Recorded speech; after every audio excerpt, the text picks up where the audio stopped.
तो ये कहानी है 40 साल के एक लेजेंडरी हिटमैन की, जिसे मानना लगभग इम्पॉसिबल है। लेकिन इसके साथ एक ऐसा कांड हो जाता है जिससे ये एक 13 साल का बच्चा बन जाता है, लेकिन इसका दिमाग अभी भी वही हिटमैन वाला है। अब इस सिचुएशन को हैंडल करने के लिए इसे एक मिशन मिला होता है, जो कि है नॉर्मल बच्चों की तरह स्कूल जाना। लेकिन ट्विस्ट ये है, भले ही वो बाहर से एक स्टूडेंट दिख रहा हो, लेकिन अंदर से वो एक प्रोफेशनल किलर है। और अब उसकी लाइफ 2 पार्ट में डिवाइड हो गई है, एक उसका स्कूल और एक है उसका रियल वर्ल्ड। अब देखना ये है कि कैसे ये अपनी दोनों चीजों को मैनेज करेगा, वो भी अपनी आइडेंटिटी को बिना रिवील किए। तो इस एनिमे की शुरुआत में हम एक बंदे को देखते हैं जो एक मिशन पे आया होता है। फोन पर उसे कोई ये बता रहा होता है, जिस मिशन पे तुम आए हो यहाँ पर तुम्हें कुछ लोग भी मिल सकते हैं और हो सकता है तुम्हें उनसे फाइट भी करनी पड़े, तो हाँ संभल के जाना। अब ये एक बिल्डिंग में आ गया था जहाँ पे एक दो नहीं बल्कि काफी सारे बंदे होते हैं। ओए ओए ओए रुक जा वहीं पर, तू कहाँ चला रहा है? ये कोई पार्क नहीं है। लेकिन ये बंदा किसी को भी कोई जवाब नहीं देता। अब ये गन वाला बंदा इसे शूट करने वाला होता है, लेकिन ये बूढ़ा बंदा उल्टा इसे ही शूट कर देता है, जिसके बाद वो यहाँ की सारी लाइटों को फोड़कर कुछ ही पलों में इन सारे बंदों को ठिकाने लगा देता है। और यहाँ पर एक मोटा सा बंदा भी था जिसकी काफी ज्यादा फट गई थी और वो सूटकेस लेके यहाँ से निकल ही रहा होता है, लेकिन ये बूढ़ा आदमी उसके सामने आ जाता है। ये उस पर फायरिंग भी करता है, लेकिन अगले ही पल वो उसके पीछे था और ये इस मोटे को एक ही पंच में नॉकआउट कर देता है, जिसके बाद ये उसका सूटकेस लेकर अब बाहर आ गया था। यहाँ पर इसका एक फ्रेंड भी होता है और वो इसका पासवर्ड खोलता है। इन्हें ऐसा लग रहा होता है कि जरूर इसमें कोई कीमती चीज होगी, लेकिन इसके अंदर रैक्स का एक छोटा सा छत्ता था। और अब घर जाने से पहले ये लोग कुछ खाने लगते हैं। हम अपने हिटमैन को देखते हैं। इसे देखकर ऐसा लग रहा होता है कि ये बस अपनी लाइफ ऐसे ही काट रहा है, इसकी लाइफ में कोई भी मजा नहीं रहा। फिर अगले दिन ये अपने अपार्टमेंट में आ गया था। रास्ते में जाते हुए ये एक बच्चे से टकरा जाता है। वो बच्चा इसे देखकर काफी ज्यादा डर गया था और वो चिल मिला के यहाँ से भाग जाता है। अब जूजो को ये समझ नहीं आता कि आखिरकार बच्चों को इससे इतना ज्यादा डर क्यों लगता है। और हाँ, इस बंदे का नाम जूजो है, जो कि अब पता चल गया है। इसके रूम में आने के बाद हमें पता लगता है कि सच में इसकी लाइफ काफी ज्यादा झंडा है, क्योंकि इसकी एक फैमिली भी है, लेकिन इसकी वाइफ और इसकी बेटी इसके साथ नहीं रहते। तभी दरवाजे पे कोई आता है। ये लॉक खोलने के लिए जा ही रहा होता है, लेकिन तभी एक वास्प आकर इसके गले पे काट लेती है और इसका दर्द काफी ज्यादा होता है। और जूजो ये देखकर काफी ज्यादा हैरान था कि ये वास्प काफी ज्यादा अलग है। अब एकदम से उसकी तबीयत बिगड़ने लगती है और वो बेहोश होकर नीचे गिर जाता है। अब कुछ देर बाद जब उसे होश आता है, वो एक लैब में होता है और एक लेडी साइंटिस्ट उससे ये पूछती है, बताओ तुम्हारा नाम क्या है? और वो जवाब देता है, मेरा नाम है जूजो ओगामी। और वो पूछती है, वैसे हम दोनों का रिश्ता क्या है? अरे ये तो सबको पता है कि तुम मेरी एक्स वाइफ हो। हाँ, ये देख के तो ऐसा लग रहा है कि तुम्हारी याददाश्त बिल्कुल ठीक है। अब ये लेडी उसे एक मिरर देती है और जैसे ये अपना फेस उसमें देखता है, इसकी फटके 4, 8, 12 सारी हो जाती हैं, क्योंकि अब ये एक बच्चा बन चुका है। वही जूजो जो कि एक बूढ़ा सा था। और वो अपनी एक्स वाइफ से कहता है, चाहे कुछ भी हो जाए मुझे काफी ज्यादा डर लग रहा है, तुम्हें मुझे ठीक करना ही होगा। और वो कहती है, हाँ तुम टेंशन मत लो, हम इस पे काम कर रहे हैं, लेकिन इसे ठीक करने में कई साल भी लग सकते हैं। अब जूजो काफी ज्यादा टेंशन में आ गया था, क्योंकि इस बच्चे की बॉडी में वो अपना हिटमैन वाला काम नहीं कर सकता और वो इस काम को छोड़ भी नहीं सकता, क्योंकि इस काम के पैसों से ही उसका घर का खर्चा चलता है। और अब इसके बॉस का फोन आया होता है। ये उठाकर उनसे बात करता है, लेकिन इसके बॉस उसकी आवाज नहीं पहचानते। अबे छोटी बच्ची हो क्या? किसने फोन उठाया है? चलो ओगामी से बात कराओ। अबे सर यार, मैं ही बात कर रहा हूँ, ये मेरी आवाज थोड़ी चेंज हो गई है, समझा करो यार बात। वो अच्छा, वैसे मुझे तुम्हारी सिचुएशन के बारे में पता लगा है और उसे देखकर अब हम तुम्हारे साथ काम नहीं कर सकते। अबे बॉस यार क्या बात कर रहा है? सारा खर्चा मेरा इसी काम से चलता है, तुम एक बार मुझे आजमा के तो देखो।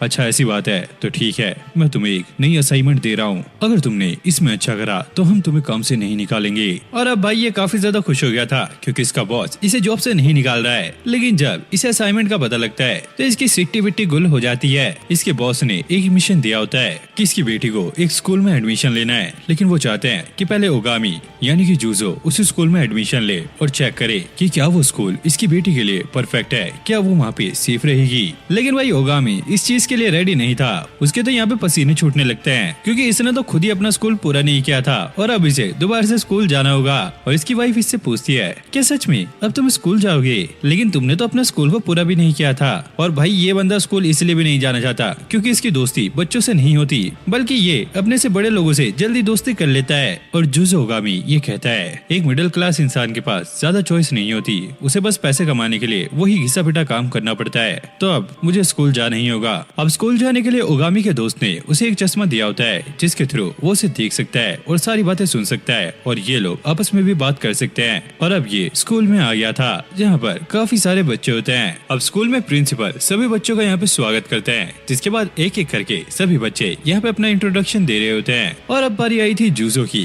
जो कि काफी ज्यादा नर्वस था, क्योंकि आज तक उसने ऐसा काम कभी नहीं किया और अब उसे यहाँ पे अपना इंट्रोडक्शन देना होगा, जिसकी काफी ज्यादा फट रही होती है। लेकिन उसका दोस्त चश्मे के थ्रू उसे मोटिवेट कर रहा होता है, जिसके बाद वो यहाँ पे कुछ बोलना स्टार्ट करता है, लेकिन बीच में वो कुछ ऐसा बोल देता है जिससे सभी लोग उसे यहाँ पे घूरने लगते हैं। उसने अपनी हॉबीज में बताया होता है कि उसे हथियार रखना भी पसंद है, और सभी लोग ये बात कर रहे होते हैं, अबे ये कोई जेल वेल से आया क्या? मुझे शकल से तो ये शरीफ लग रहा है, लेकिन काम इसके गुंडे वाले लग रहे हैं। अब जूजो का दोस्त उसे सुनाने लगता है, अबे भाई ये क्या कर रहा है? यहाँ पे पहले दिन ही बेइज्जती करवाएगा क्या? जा इस चीज को ठीक कर। अरे हाँ, मैंने कहा था ना कि मुझे हथियार पसंद है, लेकिन असल वाले नहीं बल्कि गेम में। और ये सुनने के बाद बच्चे और भी ज्यादा अजीब रिएक्ट करने लगते हैं, क्योंकि इसके फेस का एक्सप्रेशन कुछ अलग ही बता रहे होते हैं। और इस तरह इस बेचारे का पहला दिन स्कूल में खत्म होता है। ये अपने शूज निकाल के रैक में रख रहा होता है, तभी एक लड़की आकर इससे टकराती है और उसकी फ्रेंड उसे ये कहती है, अरे यार देख के चल ले, इससे क्यों टकरा रही है? ये अभी अपना हथियार निकाल के तुम्हें शूट कर देगा। और ये हंसती हुई यहाँ से निकल जाती है। मतलब कि भाई जहाँ बंदे का टोरा जमना चाहिए था, वहाँ इसकी बेइज्जती हो रही है। और इसका दोस्त ये कह रहा होता है, ले भाई पहले दिन ही बेइज्जती करवा ली। और घर पहुँचने के बाद ये देखता है कि कोतात्सु ने इसके लिए काफी टेस्टी खाना बनाया होता है, और ये इसका दोस्त नहीं है बल्कि ये इसका चेला है, जो कि इसके साथ ही रहता है। और ये इसकी मॉम की तरह बिहेव कर रहा होता है, देखो अब तुम स्कूल जाने लग गए हो तो खाना खाने के बाद तुम्हें होमवर्क भी करना होगा। और जूजो से कहता है, अबे बस कर यार, मेरी मॉम बनने का ट्राई मत कर। माना कि मैं एक बच्चा बन चुका हूँ, लेकिन भाई हूँ तो मैं तेरा बॉस ही ना। और कोतात्सु कहता है, अरे बॉस मैं आपके भले के लिए कह रहा हूँ, अगर आप बच्चों की तरह बिहेव करोगे तो कोई भी आपको पहचानेगा नहीं और आपके लिए अच्छा ही होगा। फिर अगला सीन हम फिर से स्कूल का देखते हैं, जहाँ पे जूजो की मैथ की क्लास चल रही होती है और इसके कुछ भी पल्ले नहीं पड़ रहा था। और बैठा बैठा ये सोच रहा होता है, अरे यार इससे सही तो मेरी हिटमैन वाली लाइफ थी, कम से कम मैं कुछ न कुछ करके पैसे तो कमा लिया करता था। यहाँ तो मेरे कुछ घंटे पल्ले नहीं पड़ रहा है। और शुरू से ही इसे पढ़ना लिखना पसंद नहीं है, लेकिन उस वास्प के काटने के बाद इसकी बॉडी में काफी सारे चेंजेस आए हैं। इसकी सोचने समझने की पावर काफी ज्यादा बढ़ चुकी है, और जैसे ये बोर्ड की तरफ देखता है, इसे सारा कुछ आसानी से समझ आ जाता है और अब इसे पढ़ाई में भी मजा आने लगता है और उसे सारे ही सब्जेक्ट काफी अच्छे से समझ आ रहे होते हैं। और जब भी उसे फ्री टाइम मिलता है तो वो अपनी पुरानी लाइफ को साइंस से कंपेयर करने लगता है कि जब भी वो बुलेट फायर करता था तो उसमें क्या क्या हुआ करता था और क्या चीज कैसे चलती थी। और ये इस चीज का अफसोस करने लगता है कि पहले वो क्यों नहीं पढ़ा, क्योंकि पढ़ाई तो काफी ज्यादा बढ़िया चीज है। फिर हम रात में उसके घर का सीन देखते हैं, जहाँ पे कोतात्सु खाने के लिए जूजो को बुलाने के लिए आया होता है, लेकिन वो देखता है उसका बॉस तो यहाँ पे पढ़ाई कर रहा है। और जूजो से कहता है, अबे यार मुझे परेशान मत करो, मुझे अपना होमवर्क करना है और हाँ कल की क्लास के लिए तैयारी भी करनी है। अब कोतात्सु को समझ नहीं आता कि इसके बॉस के साथ हुआ क्या है। कल तो भाई ये पढ़ाई से भाग रहा था, आज ये खुद ही सारा कुछ कर रहा है। और ऐसे ही ये नॉर्मल डेज की तरह अब अगले दिन भी अपने स्कूल जाता है, लेकिन आज स्कूल में कुछ ऐसा होता है जो कि इसने सोचा भी नहीं था। बाहर हम एक नंगे आदमी को देखते हैं जिसने पांडा वाला मास्क पहना होता है और ये यहाँ पे लोगों को मार रहा होता है। सभी टीचर स्टूडेंट को अंदर जाने के लिए कहते हैं क्योंकि ये उन्हें भी परेशान कर रहा होता है। जिसके बाद ये बंदा कुछ लड़कियों को देखता है जो कि इसकी वीडियो बना रही थी। अब ये उनके पास आकर अपने अंडरवेयर पे हाथ रख लेता है। उन्हें ऐसा लगता है कि अब ये उनके सामने पूरा ही नंगा हो जाएगा।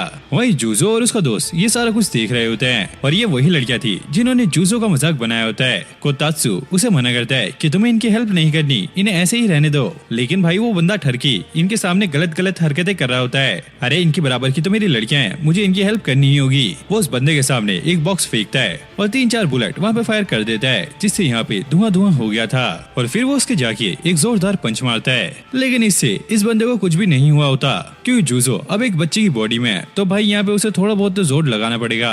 जिसके बाद ये ठरकी अपने अंडरवेयर में से एक बॉम्ब निकाल लेता है और जूजो वो बॉम्ब देखकर कहता है, अबे साले ठरकी ये बॉम्ब रखने के लिए तेरे को और कोई जगह नहीं मिली। और वो उसके अंडे फोड़ देता है और वो बॉम्ब साइड में फेंक देता है। और ऐसे इसने इन लड़कियों को बचा लिया था। वो लड़कियां इसे सामने देखती हैं और इससे पूछती हैं, जूजो क्या तुमने हमारी जान बचाई? क्या जान? नहीं, मैं तो अभी आया हूँ। अब ये यहाँ पे ठरकी अपने अंडे पकड़ के पड़ा होता है। सारे लोग काफी ज्यादा हंस रहे होते हैं और ये न्यूज सारी जगह फैल गई थी। जूजो की एक्स वाइफ भी ये न्यूज देख रही होती है और वो ये देखकर काफी ज्यादा खुश थी। अब अगले दिन सभी बच्चे एक क्लास का अनऑफिशियल व्हाट्सएप ग्रुप बनाने की बात कर रहे होते हैं, जैसे कि सभी का होता है, आपका भी होगा ही। और यहाँ पे कुछ बच्चे भी थे जो कि जूजो को पसंद नहीं करते, तो वो इसे ऐड करने से मना कर रहे होते हैं। लेकिन वो दो लड़कियां जिसे जूजो ने बचाया था, वो इसके पास जाके उसे ये पूछने लगती है, ही हम एक व्हाट्सएप ग्रुप बना रहे हैं, क्या तुम उसमें ज्वाइन होना चाहोगे?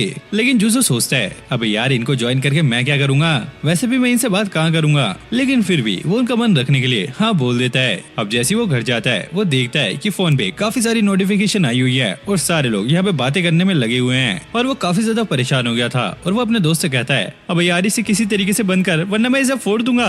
और कोतात्सु कहता है, अरे बॉस, नए जमाने के बच्चे ऐसे ही बात करते हैं, आप तो पुराने जमाने के हो, आपको क्या ही पता होगा। जिसके बाद वो थोड़ी हवा खाने के लिए बाहर आ गया था और वो ये सोच रहा होता है, ये लाइफ भी काफी अच्छी है। अब अगले दिन जूजो दोबारा से स्कूल जा रहा होता है। उसका दोस्त कहता है, अरे क्या यार बॉस, बार बार पढ़ते ही रहते हो, जरा आसपास की हरियाली तो देख लो। कोतात्सु, मैंने अपने टाइम में बहुत हरियाली देखी है, बस मुझे अब पढ़ने दे। अब वो अंदर जाके अपनी सॉक्स उतार के रख रहा होता है, तभी वो दोनों लड़कियां यहाँ पे टपक जाती हैं। Hello handsome, good morning. लेकिन भाई इस बंदे की गुड मॉर्निंग तो बैड लग रही होती है, क्योंकि इसका मुंह ऐसा लग रहा होता है जैसे कि इसने लड्डू भर रखे हों। अब ये इन दोनों चिंकी मिंकी के साथ क्लास में जाने लगता है। आज पहली बार उसकी नजर क्लास की एक लड़की पे जाती है जिसका नाम है नोरन। और ये लड़की ना पढ़ाई में भी और स्पोर्ट्स में भी काफी ज्यादा अच्छी है, जिस वजह से सभी लोग इसे काफी ज्यादा पसंद करते हैं, मतलब कि भाई इसे गर्लफ्रेंड बनाना चाहते हैं। लेकिन भाई इस लड़की को तो इन चीजों में बिल्कुल भी इंटरेस्ट नहीं होता, वो तो बस अकेली रहना पसंद करती है। और जूजो को जैसे पता चलता है कि ये लड़की और कोई नहीं बल्कि मिस्टुका ऑर्गेनाइजेशन की प्रेसिडेंट की बेटी है, तो उसे ना चाहकर भी इस लड़की से दोस्ती करनी पड़ती है, क्योंकि भाई इसकी असाइनमेंट ही यही है, मतलब कि लड़की पटाओ, नहीं लड़की को देखो यार, मतलब देखभाल करनी है। अब वो उसके पास जाकर कहता है, हेलो क्यूटी, कैसी हो? और वो उसे गुस्से में देखकर कहती है, अबे चंपू से तुझे और कोई काम नहीं है, दिख नहीं रहा है मैं पढ़ रही हूँ। तो भाई ये चुपचाप मुंह बना के यहाँ से निकल जाता है। जिसके बाद इनकी साइंस क्लास थी। अब ये बाहर जा रहा होता है और फिर वहाँ पे फूट कर रोने लगता है, मतलब कि इतना बड़ा होकर भी एक लड़की से रिजेक्ट होके आ रहा है, इसने तो इज्जत का भाजीपाला करा दिया। जिसके बाद वो चिंकी मिंकी भी यहाँ पर आ गई थी। वो इससे पूछती है, अबे ओए ये जमीन क्यों चाट रहा है? फिर चलते हुए ये बताने लगता है, दरअसल वो नोरेन से मुझे दोस्ती करनी है, वो मुझे काफी ज्यादा अच्छी लगती है। अच्छा तो ये बातचीत है, लेकिन तुम गलत मछली पकड़ रहे हो, क्योंकि वो पढ़ने में भी काफी ज्यादा बढ़िया है और साथ में स्पोर्ट्स में भी काफी ज्यादा अच्छी है। और कोई भी लड़का अगर उस पर ट्राई करता है तो भाई वो उसका वहीं पे इनकाउंटर कर देती है। और ऊपर से वो इतनी ज्यादा रिच है कि कोई भी उसकी दोस्त नहीं है, इसलिए उसको अकेले टाइम स्पेंड करना अच्छा लगता है। अब इतना सारा कुछ सुनने के बाद भाई ये तो अपने घर के लिए निकल गया था। अब रास्ते में भाई को भूख लगने लगती है, तो कुछ खाने के लिए वो यहाँ पे एक रेस्टोरेंट में आ गया था। लेकिन सामने यहाँ पे नोरेन थी जो कि पार्ट टाइम यहाँ पे काम करती है। अब इस पगलेट को भी समझ नहीं आता कि ये क्या बोले, तो वो चुपचाप जाके यहाँ पे बैठ जाता है। अब नोरेन उसे पानी लाके देती है और ये सोच रहा होता है, अबे क्या सच में ये उस प्रेसिडेंट की बेटी है? और अब वो इसके लिए रामेन भी लेकर आ गई थी। और जैसे ये रामेन को खाता है, ये भाई हवा में उड़ने लगता है, मतलब कि इसने आज तक ऐसी रामेन काफी टाइम पहले खाई थी, वो भी अपने घर में। तब इसकी मॉम इसके साथ रहा करती थी और इसे ये रामेन काफी ज्यादा पसंद आ रही थी। नोरेन उसे रुकाते हुए कहती है, ये खत्म करने के बाद मुझे बाहर मिलना। अब ये लड़की सिर पकड़ के उससे ये कहने लगती है, अबे नल्ले तुझे और कोई जगह नहीं मिली, यहीं पे आके तुझे रामेन खानी थी? अरे क्या बोलूं, यहाँ की रामेन काफी ज्यादा बढ़िया है और ये मेरे घर के पास ही था, तो मैं यहाँ पे आ गया। और वैसे मुझे भी क्या पता था कि तुम यहाँ पे काम करती हो, मैं तो बस चलता फिरता यहाँ पे आ गया था क्योंकि मुझे भूख लगी थी। और हाँ टेंशन मत लो, ये बात मैं किसी को नहीं बताऊंगा कि तुम यहाँ पे काम करती हो। हाँ ये तुमने सही कहा, इस बात को तुम सीक्रेट रखना, अगर तुमने ये बात किसी को भी बताई फिर तुम देख लेना तुम बचने नहीं वाले। अब ये लोग घर की तरफ चलने लगते हैं और ये आपस में बात कर रहे होते हैं। नोरेन ये बता रही होती है कि उसके घर में काफी कुछ अजीब है। जब वो छोटी थी तो उसके पेरेंट्स उसे काफी सारे लड़कों से मिलाया करते थे ताकि वो उनमें से अपना कोई फ्यूचर हस्बैंड चुन सके। और नोरेन का मानना था कि वो आगे जाके इस सोच को बदलेगी और उसे भी अपने अंकल की तरह एक बहुत बड़ा रामेन का रेस्टोरेंट खोलना है जहाँ पे वो खुद रामेन बनाया करेगी। और वो अपने घर वालों को दिखाना चाहती है कि लड़कियां भी लड़कों से कम नहीं होती। और जब कभी भी वो अपने घर वालों से परेशान होकर बाहर आया करती थी तो उसके अंकल उसे यहाँ पे रामेन खिलाया करते थे और फिर उसका दिमाग पूरा शांत हो जाया करता था। इसलिए वो भी चाहती है कि वो लोगों की हेल्प करे और उनके दुख दर्द बांटे। और जोजो इस पे कहता है, हाँ तुमने सही कहा, भले ही तुम बच्ची हो लेकिन तुम अपने डिसीजन खुद ले सकती हो। मुझे लगता है कि तुम जरूर आगे जाके कुछ बड़ा काम करोगी। और नोरेन ये सुनकर काफी ज्यादा खुश होती है। चलो कोई तो उसकी बात समझ रहा है। अब ये लोग वापस जाने लगते हैं। नोरेन उसे रुका के कहती है, एक चीज ध्यान रखना, अभी मैंने तुमसे बात कर लिया है तो ये मत समझना कि कल तुम क्लास में आकर मेरे से बात करने लग जाओ। ये बस एक इत्तेफाक था, ठीक है। जिसके बाद ये लोग घर जाने लगते हैं। लेकिन तभी हम यहाँ पे नोटिस करते हैं कि एक काले कलर की कार इस लड़की का पीछा कर रही है और अचानक से वो इसे किडनैप कर लेते हैं। जूजो भी यहाँ पे कुछ भी नहीं कर पाता। तभी उसका दोस्त उसे ये बताता है कि मैं इसकी नंबर प्लेट चेक कर रहा हूँ लेकिन ये भी फेक है। तभी जूजो की नजर एक बड़े से टावर पे जाती है और वो भागता हुआ उसके ऊपर चढ़ने लगता है। अब ऊपर आने के बाद वो चारों तरफ उस कार को ढूंढ रहा होता है और जैसे ही उसे वो कार दिखती है वो एक ट्रैकर उस पे लगा देता है, जिससे अब उसे नोरेन की लोकेशन अपने फोन पे दिख रही थी और वो एक ट्रक पे जंप लेकर वहाँ से निकल जाता है। हम देखते हैं कि कुछ किडनैपर्स ने नोरेन को यहाँ पे किडनैप कर लिया है और एक जगह पे रखा हुआ है। तभी इनमें से एक बंदा ये कहता है, अरे यार क्या माल है, मुझे तो ये हाई स्कूल की लड़की नहीं लगती, ये तो काफी ज्यादा मैच्योर है, काश मैं इसके साथ शादी कर पाता। तभी यहाँ पे इनका एक बॉस आता है और वो इसे लात मारकर पीछे फेंक देता है और वो नोरेन से कहता है, तुम घबराओ मत, मैं इसे खत्म कर दूंगा, बस तुम मुझे उस ड्रग का फॉर्मूला बता दो जो तुम्हारे मॉम डैड ने इन्वेंट किया है। लेकिन नोरेन कहती है कि उसे इसके बारे में कुछ भी नहीं पता और वो बार बार इसी के बारे में पूछ रहा होता है और नोरेन भी यहाँ पे कुछ नहीं बताती। ये बंदा समझ गया था कि वो ऐसे कुछ भी नहीं बताने वाली और इस बंदे को इसकी कमजोरी पता थी। तो वो उससे कहता है, अगर तुमने मुझे वो फॉर्मूला नहीं बताया तो मैं तुम्हारे अंकल को 2 हिस्सों में काट दूंगा। लेकिन तभी अचानक जूजो यहाँ पे पहुंच जाता है और वो आते ही इन किडनैपर्स के बॉस को खत्म कर देता है और इसने नोरेन का फेस भी ढक दिया था ताकि उसे इसकी रियल आइडेंटिटी के बारे में पता न लगे। अब इन सारे गुंडों ने उस पे फायर करने के लिए गन्स निकाल ली थी लेकिन जूजो उनसे पहले ही सबको खत्म कर देता है। अब वो नोरेन से कहता है, चलो मैं तुम्हें एक राइड पे लेके चलता हूँ। अब वो नोरेन को एक ट्रॉली पे बैठा कर यहाँ से बाहर ले जाने लगता है। रास्ते में एक बंदा आता है और ये एक ही किक में उसे सेट कर देता है। ऐसे ही बाहर जाते जाते बहुत सारे बंदे आ रहे थे और ये सबको ही ठिकाने लगाते हुए जा रहा होता है और कुछ ही देर में ये सब किडनैपर्स को मारकर बाहर आ गया था। नोरेन एक ट्रॉली पे बैठी थी और बाहर आते आते उसका सर भी घूम गया है और उसे चक्कर आने लगते हैं। ओए प्लीज मुझे नीचे उतार दे, मुझे चक्कर आ रहे हैं। लेकिन बाहर आने के बाद ये देखता है उन किडनैपर्स का बॉस अभी जिंदा है और वो कार लेकर इन्हीं की तरफ आ रहा है। जूजो उस लड़की को वहाँ से साइड हटाता है और उस ट्रॉली को लेकर उस कार की तरफ फेंक देता है, जिससे यहाँ पे कार पलट जाती है और ये बंदा यहीं पे मारा जाता है। और फिर जूजो नोरेन को कुछ सूंघा के वहीं पे बेहोश कर देता है। फिर उसे याद आता है कि उसके पास एक बुक भी थी, शायद वो अंदर रह गई है, उसे वो वापस लानी होगी वरना काफी बड़ी गड़बड़ हो सकती है। फिर हम जूजो को मैथ्स की क्लास में देखते हैं और इसे यहाँ पे मैथ कुछ भी समझ नहीं आ रही होती है क्योंकि इसे इसकी बेसिक भी क्लियर नहीं है और इसमें हेल्प लेने के लिए ये अपनी एक्स वाइफ को कॉल लगाता है लेकिन इसकी एक्स वाइफ इसे साफ मना कर देती है। जूजो देखो मैं अभी काफी ज्यादा बिजी हूँ, क्यों ना तुम अपने टीचर की हेल्प लो, वो तुम्हारी मदद कर देंगे। जूजो कहता है, तुम्हें नहीं लगता कि वो मेरे से काफी छोटा है और अगर मैं उससे हेल्प लूंगा तो ये कुछ सही नहीं बैठेगा, लगता है यार अब मुझे ही कुछ करना पड़ेगा। जिसके बाद वो पढ़ने के लिए लाइब्रेरी में चला जाता है लेकिन यहाँ पर भी उसे कुछ भी समझ नहीं आ रहा था। तभी यहाँ पे एक लड़का आता है और वो जूसो से पूछता है, हे तुम्हें क्या हुआ, तुम ऐसे क्यों बैठे हो? जिस पे जूसो जवाब देता है, मैंने वैसे तुम्हें यहाँ पे कभी देखा नहीं है लेकिन शायद तुम्हारा नाम शिराशी है। हाँ तुमने सही कहा, मेरा नाम शिराशी है और मैं तुम्हारा ही क्लासमेट हूँ। वैसे तुम मुझे काफी ज्यादा परेशान लग रहे हो, बताओ कोई दिक्कत है क्या? और जूजो उसे सारा कुछ समझाने लगता है। क्योंकि शिराशी काफी ज्यादा इंटेलिजेंट था तो वो इसे मैथ्स समझाने लगता है और वो उसे बेसिक रूल्स भी बताता है जो कि मैथ्स में अप्लाई होते हैं और जूजो को ये सारा कुछ समझ आ रहा होता है और ऐसे ही वो सारे क्वेश्चन भी सॉल्व कर लेता है और जूजो को ये देखकर काफी ज्यादा अच्छा लगता है और वो उसे शुक्रिया कहता है। जिसके बाद ये दोनों अब एक अच्छे दोस्त बन गए हैं और जूजो के यहाँ पे मैथ्स के जितने भी बेसिक थे वो अब क्लियर हो चुके हैं और उसकी मैथ्स भी अब स्ट्रॉन्ग होने लग गई है। अब कुछ दिनों बाद इनके स्कूल में एक टेस्ट होता है जिसमें जूजो के पूरे नंबर आए होते हैं। ये देखकर वो काफी ज्यादा खुश हो जाता है और वो शिराशी के पास जाके उसे शुक्रिया बोलता है क्योंकि उसकी वजह से ये सारा कुछ हो पा रहा है। शिराशी कहता है, अरे कोई बात नहीं, तुम मेरे दोस्त हो, मैं तुम्हारे लिए इतना तो कर ही सकता हूँ। अब स्कूल के बाद ये दोनों खाना खाने के लिए एक रेस्टोरेंट में आ जाते हैं। शिराशी जाते हुआ अपनी ड्रिंक किसी बंदे के लैपटॉप पे गिरा देता है। उस बंदे को ये देखकर काफी ज्यादा गुस्सा आता है लेकिन शिराशी उससे माफी मांगता हुआ यहाँ से चला जाता है। अब ये लोग एक टेबल पे आके बैठ गए थे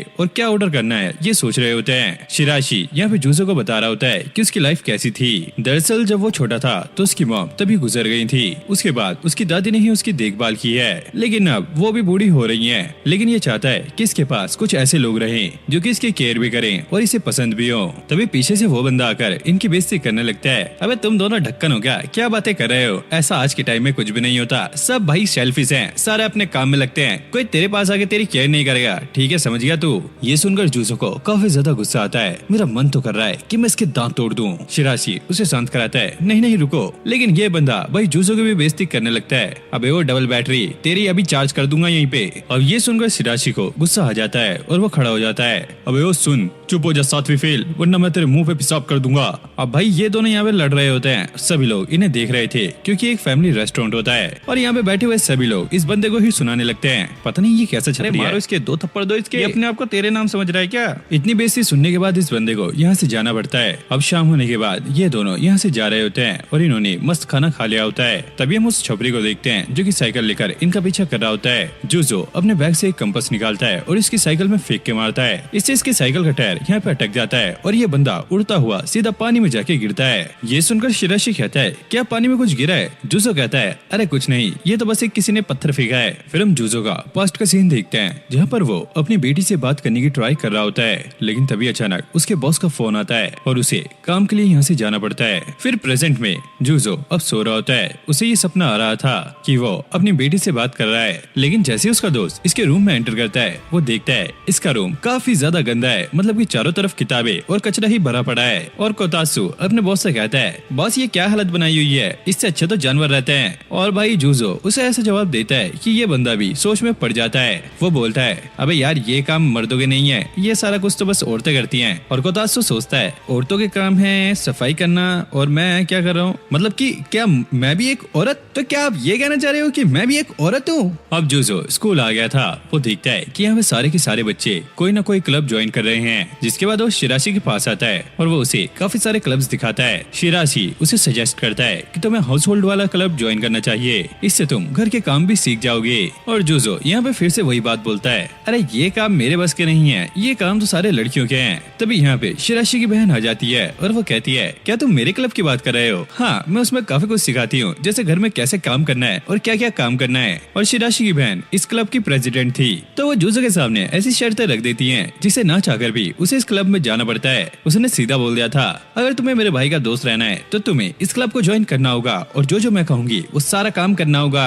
अब क्लब के पहले दिन इन्हें एक डिश बनानी थी। जूजो को यहाँ पे कुछ भी बनाना नहीं आता, लेकिन लोग उसकी काफी ज्यादा मदद करते हैं और वो यहाँ पे एक काफी अच्छी सी डिश बना लेता है। और जब वो इसे टेस्ट करता है तो उसे ये काफी ज्यादा अच्छी लगती है। जिसके बाद जूजो अब शिराशी की बहन के पास जाकर कहता है, तो ये सारा कुछ हो गया है ना, क्या अब मैं जा सकता हूँ? लेकिन वो उसे यहाँ पे मना करती है, नहीं अभी नहीं। फिर अगले सीन में हम देखते हैं कि ये अब घर जा रहा है और इसके हाथ में वही खाना है जो इसने बनाया होता है। फिर हम रात का सीन देखते हैं जब जूजो को उसकी एक्स वाइफ का कॉल आया होता है, क्योंकि इसने वो खाना अपनी एक्स वाइफ और अपनी बेटे के लिए भेजा होता है और उन्हें ये खाना काफी ज्यादा अच्छा लगता है। और फिर हम देखते हैं कि शिराशी की बहन ने उससे कहा था कि हम जो भी काम करते हैं वो अपनों के लिए करते हैं और तुमने पहली बार कुछ खाना बनाया है तो तुम्हें ये उसके साथ शेयर करना चाहिए जो कि तुम्हें सबसे ज्यादा प्यारा है। जूजो की लाइफ में ज्यादा बंदे नहीं है, बस वो अपनी बेटी से काफी ज्यादा प्यार करता है, इसलिए उसने ये खाना अपनी एक्स वाइफ और अपनी बेटी के लिए भेजा था।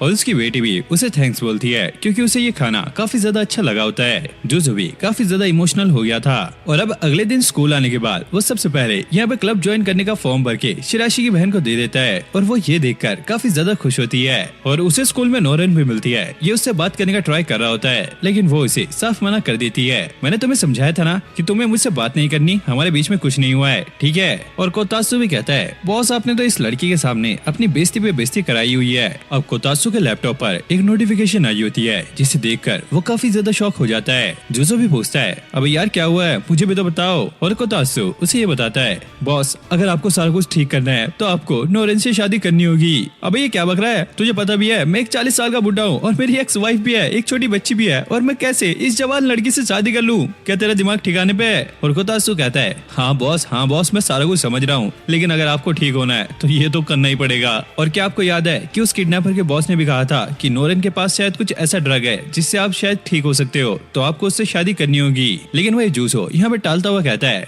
अबे नहीं नहीं, ऐसा कुछ भी नहीं है, मैं ऐसे ही ठीक हो जाऊंगा, मुझे ये सब करने की जरूरत नहीं है। फिर अगले सीन में हम देखते हैं ये चंपू रामेन खाने के लिए उसी के अंकल के रेस्टोरेंट में आ गया था और वो यहाँ पे मस्ती से रामेन खा रहा होता है क्योंकि यहाँ की रामेन उसे काफी ज्यादा पसंद है। ये खाने के बाद वो नोरेन को पैसे देकर यहाँ से जा रहा होता है। नोरेन के अंकल उससे ये कहते हैं, नोरेन काफी ज्यादा रात हो चुकी है तो तुम्हें भी अब घर चले जाना चाहिए। जिसके बाद ये दोनों ही साथ में घर जाने लगते हैं और नोरेन रास्ते में काफी ज्यादा चिल्ला रही होती है, अरे पता नहीं मेरे पापा को मेरे से क्या परेशानी है, वो हर बार मुझे कंट्रोल करने का ट्राई करते हैं, इतनी जल्दी घर बुला के वो पता नहीं क्या करना चाहते हैं। लेकिन जूजो तो उसकी बातें सुन ही नहीं रहा था। नोरेन को पहले गुस्सा आता है लेकिन बाद में वो इस बात पे हंसने लगती है। अब स्कूल में सभी लड़के नोरेन और जूजो के पीछे भाग रहे होते हैं क्योंकि उन्हें पता लग गया है कि जूजो नोरेन से बात करता है और ये नोरेन को प्रपोज करने के चक्कर में है। जिसके बाद ये दोनों आकर एक जगह पे छुप गए थे। नोरेन काफी ज्यादा परेशान होती है और वो जूजो से माफी मांगती है कि उसकी वजह से इसे भी बीच में फंसना पड़ रहा है और वो उससे एक हेल्प ही मांगती है और वो जूजो से कहती है, जूजो क्या तुम मेरी हेल्प कर सकते हो, क्या तुम मेरे फेक बॉयफ्रेंड बन सकते हो। और जूजो भी सोच में पड़ गया था जिस चीज से वो भाग रहा है ये वही करने को इसे कह रही है। जूजो कहता है, ठीक है मैं तुम्हारी बात मानने के लिए तैयार हूँ, लेकिन भाई ये फेक रहेगा। और जब ये नाटक शुरू होता है अगले ही पल इसकी गेम यहाँ पे स्टार्ट हो जाती है। कुछ लड़कों ने यहाँ पे जूजो को पकड़ लिया था क्योंकि उन्हें पता लग गया है कि जूजो नोरेन का बॉयफ्रेंड है और वो उसे ये कह रहे होते हैं, ओए तेरा बहुत हो गया है, तू नोरेन से दूर रह या फिर तेरे पास एक और ऑप्शन है, तुझे हमारा सबका काम करना होगा, बता क्या तुझे ये मंजूर है। लेकिन भाई जूजो उनकी कोई भी बात नहीं मानता और वो वहाँ से जंप लेकर यहाँ से निकल जाता है और सभी लोग ये देखकर काफी ज्यादा हैरान थे कि जूजो ने तीसरी मंजिल से जंप मार दिया है। अब ये क्लासरूम में आ गया था और चिंकी मिंकी आकर इसे ये समझाने लगती है कि हमारे स्कूल में काफी सारे ग्रुप्स है लेकिन इनमें से ये यूनिकॉर्न ग्रुप है जिसमें सभी लोग काफी ज्यादा स्मार्ट हैं, काफी ज्यादा इंटेलिजेंट है और ये सारे लोग नोरेन में इंटरेस्ट रखते हैं, इसी वजह से ये लोग तुम्हें बुली कर रहे थे। अब ये अपने घर आ गया था। यहाँ पे कोतात्सु अपने बॉस से कहता है, बॉस मैंने देख लिया है कि तुम उसका बॉयफ्रेंड बनने का नाटक कर रहे हो और लोग तुम्हें बुली कर रहे हैं, लेकिन एक बात ध्यान रखना, अगर तुम उसके लिए सीरियस नहीं हो तो तुम्हें उसका बॉयफ्रेंड भी नहीं बनना चाहिए, इससे तुम्हें ही प्रॉब्लम हो सकती है। जूजो कहता है, हाँ यार मैं उससे शादी नहीं करने वाला, मैं बस उसकी हेल्प कर रहा हूँ। कोतात्सु कहता है, वही तो मैं कह रहा हूँ कि अगर आप उसकी ऐसे ही हेल्प करते रहोगे तो इससे आप ही खतरे में पड़ सकते हो। और वो ये भी कहता है कि मुझे नोरेन के लिए थोड़ा बुरा लगता है कि उसके साथ क्या क्या होता है, लेकिन आपको पता है ना कि उसकी फैमिली की वजह से वो भी खतरे में पड़ सकती है क्योंकि उनके पास एक ऐसा ड्रग है जिससे शायद कुछ बहुत बड़ा किया जा सकता है और इसलिए अंडरवर्ल्ड के सभी लोग उसके पीछे पड़े हुए हैं और वो डायरेक्ट हमला ना करके स्कूल में कुछ ऐसे स्टूडेंट्स को भेज रहे हैं जो नोरेन को अपने प्यार में फंसा के उससे शादी कर सके ताकि वो उससे वो ड्रग काफी आसानी से निकलवा सके। फिर अगले दिन नोरेन जूजो से ही बात कर रही होती है और वो उससे कहती है, जूजो मुझे पता है कि जब से तुमने ये नाटक किया है तुम्हें काफी कुछ सहना पड़ रहा है, लेकिन मैं चाहती हूँ कि अब तुम ये नाटक बंद कर दो क्योंकि मैं नहीं चाहती कि मेरी वजह से तुम्हें इतना कुछ झेलना पड़े। और हाँ अब मैं क्लब में आना भी बंद कर दूंगी, अब ये सारा कुछ मुझे ही हैंडल करना होगा। और वो इससे दूर रहने का ट्राई कर रही होती है ताकि ये बीच में घसीटा ना जाए और जूजो यहाँ पे कुछ भी नहीं कहता। नोरेन यहाँ से जाने ही वाली होती है तभी एक लड़का आकर उससे ये कहता है, हे नोरेन तुम कैसी हो, क्या तुम मेरे साथ आज डेट पे चलोगी। नोरेन उसे मना कर देती है लेकिन ये बंदा बार बार उससे पूछ रहा होता है और ऐसे कर करके ये उसे परेशान कर रहा होता है। जूजो उसे रुकाते हुए कहता है, ओए ये क्या कर रहा है, अभी भी हम एक दूसरे के साथ हैं तो मेरी गर्लफ्रेंड से दूर रहे। और नोरेन भी ये देखकर काफी ज्यादा शॉक थी क्योंकि नोरेन ने उसे ऐसी एक्टिंग करने से मना कर दिया था, लेकिन फिर भी जूजो उसे यहाँ पे प्रोटेक्ट कर रहा है। ये बंदा अब गुस्सा हो गया था और वो उससे कहता है, अबे सुन बे चूजे, तेरे जैसा मरियल इसे क्या ही प्रोटेक्ट करेगा, देख मैं तो जिम भी जाता हूँ और मैं आसानी से इसे प्रोटेक्ट कर सकता हूँ। जूजो कहता है, हम दोनों अभी भी रिलेशन में हैं तो तुम्हें बीच में आने की जरूरत नहीं है। जिसके बाद ये बंदा अपनी पावर दिखाने के लिए जूजो पर अटैक करता है, लेकिन जूजो एक ही हाथ से उसके पंच को रोक लेता है। ये देखकर सभी लोग काफी ज्यादा हैरान थे क्योंकि सामने वाला बंदा काफी टाइम से जिम जा रहा है और बहुत ज्यादा ट्रेनिंग करता है, लेकिन जूजो ने आसानी से उसके पंच को रोक लिया और नोरेन यहाँ पे उससे इम्प्रेस हो जाती है। अब अगले दिन नोरेन जूजो से ये पूछती है, ही तुम्हें क्या हुआ है, तुमने कल उस लड़की को काफी आसानी से रोक लिया, कहीं तुमने कोई टॉनिक तो नहीं पी लिया जिससे तुम्हारे अंदर सुपर पावर आ गई। जूजो कहता है, अरे नहीं नहीं ऐसा कुछ भी नहीं है, वो तो बस मेरा लक था, वो गलती से मैंने उसका पंच रोक लिया, ऐसा कुछ भी नहीं है। लेकिन नोरेन को यहाँ पे कुछ गड़बड़ लग रही थी, जिसके बाद वो उसे बताती है, दरअसल मेरे डैड ने मुझे एक पेन भेजा है ताकि मैं उसे दे सकूं जिसे मैं डेट कर रही हूँ, और ये फाउंटेन पेन होता है जो कि वो जूजो को देती है। अब इनको ये समझ नहीं आता कि उसके डैड ने इन्हें ये पेन क्यों भेजा जा, जरूर इसके पीछे कुछ न कुछ मतलब होगा। अब ये तो आगे जाके ही पता लगेगा। फिर हम क्लासरूम में एक नए ट्रांसफर स्टूडेंट को देखते हैं जिसका नाम है शिन, जो कि देखने में थोड़ा सा स्मार्ट लग रहा होता है और हाँ थोड़ा सा इंटेलिजेंट भी। लेकिन जब ये अपना इंट्रोडक्शन देने लगता है तो इसके चाल ढाल ही यहाँ पे चेंज हो जाते हैं। ये पूरा कंफ्यूज हो गया था, इसे समझ भी नहीं आ रहा था कि इसे करना क्या है। जैसे कि कोई बंदा एकदम से पगला जाता है, वैसे ही इस बंदे के साथ हो रहा था। तो टीचर इसे बैठने के लिए कहता है, अबे बस बे बस, हो गई तेरी एक्टिंग, चल जाके बैठ। इस चंपू का तो पहली बार में ही ऑरा माइनस में चला गया। जिसके बाद अब ये नोरेन के साइड में जाके बैठ जाता है और अब इसकी और भी ज्यादा सुलगने लगती है। मतलब भाई इसे समझ नहीं आ रहा था कि लड़की के साइड में बैठ के इसे क्या करना चाहिए। ये वहाँ पर और भी एक्टिंग कर रहा होता है। मतलब भाई ये थप्पड़ थप्पड़ खा के जाएगा आज घर। अब भाई ये कंफ्यूज था कि इसे बोलना क्या है। जिसके बाद भाई वो यहाँ पे लेटर पे कुछ लिख के नोरेन को देता है, जिसमें ये लिखा होता है कि मैं तुम्हें पसंद करता हूँ, प्लीज क्लास के बाद तुम मुझे पार्क में मिलना। मतलब भाई जैसी इसकी हरकतें लग रही है ना, सामने तो इससे कुछ बोला नहीं जा रहा। अगर वो ग्राउंड में इससे मिलने के लिए आ गई ना, ये तो चड्डी में कुछ ना कुछ कर देगा, देख लेना। अब उससे मिलने जाने से पहले नोरेन जूजो के पास आई होती है और वो उसे सारा कुछ समझा देती है और उसे अकेले जाने में ठीक नहीं लग रहा होता है। तो इसलिए वो जूजो को अपने साथ ले जाने वाली है। और जैसे ही यहाँ से जाने वाले होते हैं, शिन उनके पीछे ही खड़ा होता है, जो कि भाई बच्चों वाला निप्पल चूस रहा होता है। ये लोग उसे देखकर काफी ज्यादा शॉक हो गए थे, खासकर नोरेन। और जूजो भी ये सोच रहा होता है, अबे यार ये क्या बंदा है, साला भूत की तरह है। अभी तो यहाँ पे नहीं था, एकदम से यहाँ पे प्रकट हो गया। मुझे तो भाई ये ठीक नहीं लग रहा है। जिसके बाद भाई वो सीधा ही नोरेन को प्रपोज करने लगता है। नोरेन प्लीज मेरी सपनों की रानी, मेरा प्रपोजल एक्सेप्ट करो, मैं तुमसे बहुत ज्यादा प्यार करता हूँ। और वो यहाँ पे निप्पल चूस रहा होता है और वो कहता है, ये निप्पल मेरी नर्वसनेस को कंट्रोल करने का काम करता है, प्लीज इसे इग्नोर करना। और जूजो को भी समझ नहीं आ रहा होता है अभी ये बंदा है या सर्किट है, पता नहीं इसका सिस्टम किस तरह का है। और नोरेन को भी काफी ज्यादा गुस्सा आता है और वो इसके एक जोरदार पंच मारती है, जिससे ये बंदा यहीं पे ढेर हो जाता है। लेकिन भाई ये पगलेट मतलब कि मानने के लिए तैयार नहीं था। मतलब कि ये बंदा पहले ही कितना गिरा हुआ है और नीचे गिरे हुए भी ये यहाँ पे स्माइल कर रहा होता है। और नोरेन उसे काफी ज्यादा सुनाती है कि अभी तक उसे काफी सारे लड़कों ने प्रपोज करने का ट्राई किया है, लेकिन उसने सबको ही मना कर दिया है क्योंकि कोई भी उसे परफेक्ट नहीं लगा। अब ये बंदा खड़ा होकर कहता है, तो ये चंपू सा, ये तुम्हारा बॉयफ्रेंड है, इसमें ऐसा क्या खास है। और वो उस पर अटैक भी कर देता है। जूजो उससे बच गया था। शिन कहता है, मैं इसे चैलेंज करता हूँ, ये मेरे से फाइट करे, अगर मैंने इसे फाइट में हरा दिया तो तुम मेरी गर्लफ्रेंड बन जाओगी। और इसके पास जो फाउंटेन पेन है, ये जिसके पास होगा उसी की तुम गर्लफ्रेंड होगी। और ये पेन उसका ऑफिशियल प्रूफ है। अब जूजो को भी समझ नहीं आता कि वो क्या करे, क्योंकि अगर वो हार गया तो नोरेन उसके हाथ से चली जाएगी। इसलिए वो इसके चैलेंज को एक्सेप्ट कर लेता है। लेकिन भाई ये बंदा भी काफी ज्यादा खतरनाक है और हमें ये भी पता लगता है कि ये फाउंटेन पेन जिस भी बंदे के पास होता है तो ये उस लड़की का फियांसे होता है, इसलिए इस पेन को रखा जाता है और ये एक स्पेशल पेन है। और सभी लोग अब इनका मजाक बना रहे होते हैं क्योंकि ये तो अब जाने वाला है। अब इनकी बैटल यहाँ पे स्टार्ट होने वाली है। शिन जूजो से कहता है, ये लो निप्पल, इसे तुम्हें लगा के रखना है। भैंस की टक्कर ये भी अपनी तरह ही से निप्पल देने वाला है। और वो बताता है कि ये डुएल 1 घंटे तक चलने वाला है और जो भी यहाँ पे विनर बनेगा नोरेन उसकी होगी। और ये ठरकी नोरेन के पास जाके दोबारा से उसे प्रपोज करता है। नोरेन मैं तुमसे बहुत ज्यादा प्यार करता हूँ, अगर मैं जीत गया तो मैं तुम्हारी गोद में सर रख के सोना चाहता हूँ ठंडी ठंडी हवाओं में। और इनकी बैटल यहाँ पे स्टार्ट हो गई थी। शिन एक निप्पल लेकर अब जूजो के पीछे भाग रहा होता है और 1 घंटे के अंदर उसे ये निप्पल उसके मुंह में लगाना है। अगर उसने ऐसा कर दिया तो वो जीत जाएगा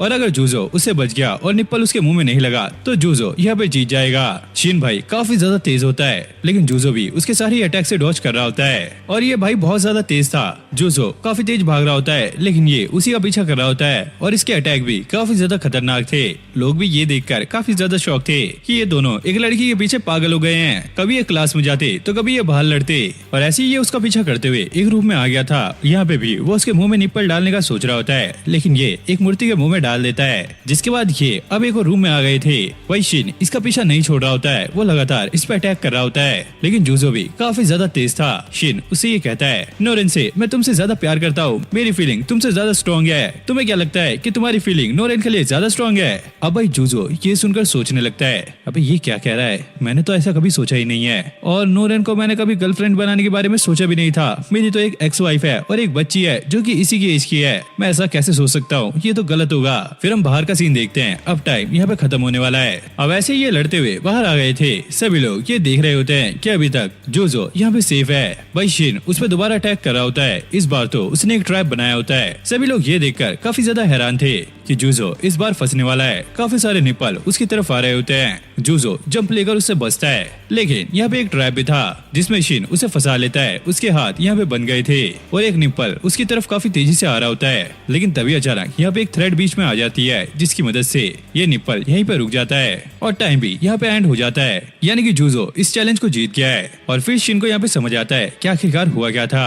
जब जूजो ने जंप ली थी तो उसने एक थ्रेड पीछे फेंक दिया था, जिसकी मदद से ये निप्पल यहाँ पे रुक गया और वो इस चैलेंज को जीत गया। ये देखकर सभी लोग काफी ज्यादा खुश होते हैं और भाई शिन यहाँ पे रो रहा होता है कि उसने अपने प्यार को खो दिया। जूजो उससे ये कहता है, मुझे पता नहीं कि मेरी फीलिंग तुम्हारे से स्ट्रॉन्ग है या कम है, लेकिन मुझे इतना क्लियर हो गया है कि मेरे अंदर नोरेन के लिए कुछ फीलिंग है जो कि अभी अभी मुझे पता लगा है। और वो सोचता है कि ये फीलिंग कुछ ऐसी नहीं है कि वो उससे प्यार करता है, ये फीलिंग कुछ ऐसी है कि वो उसे प्रोटेक्ट करना चाहता है ताकि उसके सामने कोई भी दिक्कतें ना आए। जो कुछ भी वो अपनी वाइफ के लिए नहीं कर पाया वो सारा कुछ उसने आज इसके लिए किया। और अगले सीन में हम देखते हैं कि ये फुद्दू इनके क्लब में भी पहुंच गया है और ये नोरेन का अब भी पीछा नहीं छोड़ रहा है। तो किल बिलो एनिमे का फर्स्ट पार्ट यहीं पे एंड होता है। तो गाइस आपको ये एनिमे कैसे लगी कमेंट करके जरूर से बताना और अगर आप चैनल पे नहीं हो तो वीडियो को लाइक करके चैनल को सब्सक्राइब कर लेना और ये वीडियो अपने दोस्तों में शेयर करना। बाकी गाइस ये एक ऑनगोइंग एनिमे है तो इसलिए जितने भी इसके अभी तक एपिसोड आए थे सारे ही मैंने इस वीडियो में कवर कर दिए हैं और जैसे ही नए एपिसोड आएंगे तो उनको भी मैं कवर कर दूंगा।